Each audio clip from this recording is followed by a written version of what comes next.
সাবেক প্রধানমন্ত্রী শেখ হাসিনার বিচার সহ 4 দফা দাবিতে সপ্তাহব্যাপী রেজিস্ট্যান্স উইক কর্মসূচির অংশ হিসেবে সারা দেশে সর্বাত্মক অবস্থান কর্মসূচি পালন করছে বৈষম্য বিরোধী ছাত্র আন্দোলন। সকাল 10টায় রাজধানীর শাহবাগে শুরু হয়েছে কেন্দ্রীয় জামায়াত, চলছে কর্মসূচিও। এদিকে মানবতা বিরোধী অপরাধ এবং গণহত্যার দায়ে ভারতে পালিয়ে থাকা সাবেক প্রধানমন্ত্রী শেখ হাসিনার ফাঁসির দাবিতে রাজধানীর ধানমন্ডির 32 নম্বর সড়ক এবং এর আশেপাশের এলাকায় অবস্থান নিয়ে বিক্ষোভ করছেন হাজারো ছাত্র জনতা।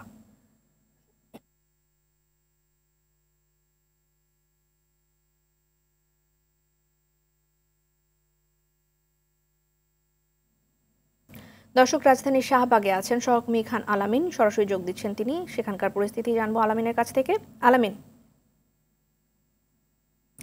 আলামিন, বৈষম্য বিরোধী ছাত্র আন্দোলনের কর্মসূচি সম্পর্কে সবশেষ কি অবস্থা জানাবেন, ওখানে কি অবস্থা চলছে, সেই সাথে আনুষঙ্গিক ছাত্রদের কি বক্তব্য আছে সেগুলো আমাদের জানাবেন।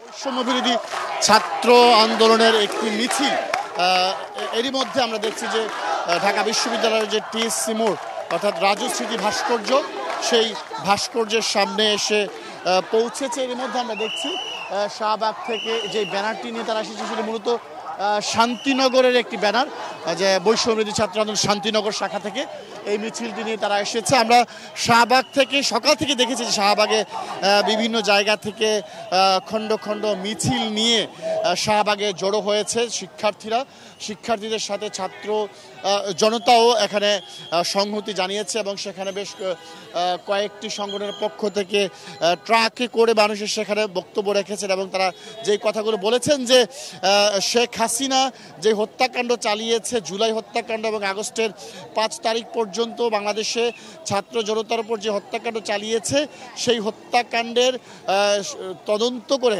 আন্তর্জাতিক মানের তদন্ত করে বিচার নিশ্চিত করতে হবে এবং সেজন্য শেখ হাসিনাকে ভারত থেকে ফিরিয়ে আনার জন্য আইনি পদক্ষেপ গ্রহণ করতে হবে, সেই দাবিগুলো তারা জানিয়েছেন। আমরা যদি একটু বলে রাখি যে সার্জিস আলম এবং হাসনাত আবদুল্লাহ কেন্দ্রীয় যে সমন্বয়ক রয়েছেন ছাত্র সমাজের, তারা শাহবাগের যেই কর্মসূচি ছিল সেই কর্মসূচিতে যোগ দিয়েছিলেন। তারা সেখান থেকে বলেছেন যে আওয়ামী লীগ আরেকটি প্রতি বিপ্লব কিংবা পাল্টা গণ অভ্যুত্থানের যে স্বপ্ন দেখছে সেটি ধূলিসাৎ করে দেবে ছাত্র সমাজ। সেই সুযোগ বাংলাদেশের ছাত্র সমাজ এবং সাধারণ মানুষ আর কোনোদিনও দেবে না, কারণ গত 17 বছর ধরে যে স্বৈরাচারী শাসন বাংলাদেশে কায়েম করেছিল শেখ হাসিনার নেতৃত্বাধীন আওয়ামী লীগ সরকার, তাদের সাধারণ মানুষের মানবাধিকার থেকে শুরু করে সব ধরনের অধিকার লঙ্ঘিত হয়েছিল, যার কারণেই সাধারণ মানুষ থেকে শুরু করে ছাত্র জনতা সেই সুযোগটি পাল্টা গণ অভ্যুত্থানের সুযোগ আর দেবে না, সেটি স্পষ্ট করে জানিয়েছেন। পাশাপাশি বলছেন যে শেখ হাসিনার নেতৃত্বে তার সরকার যে হত্যাকাণ্ড চালিয়েছে সেই হত্যাকাণ্ডের দ্রুত বিচার অবশ্যই করতে হবে এবং পাশাপাশি তার যেই মন্ত্রিসভার যে সদস্যরা ছিলেন তাদেরকেও আইনের আওতায় এনে বিচারের মুখোমুখি করতে হবে, সেই দাবিটা তারা জানিয়েছে। আমরা এখন দেখছি যে মিছিলটি শাহবাগ থেকে এসেছিল সেই মিছিলটি এখন রাজু স্মৃতি ভাস্কর্যের সামনে দাঁড়িয়ে সমাবেশে মিলিত হয়েছে। সেখান থেকে তাদের যেই নেতৃবৃন্দ রয়েছেন, সাধারণ শিক্ষার্থী রয়েছেন, তারা নানান দাবি দেওয়ার কথা বলছে। এই হচ্ছে এই জন্য আমার কাছে থাকা সবশেষ তথ্য। আলামিন, ধন্যবাদ।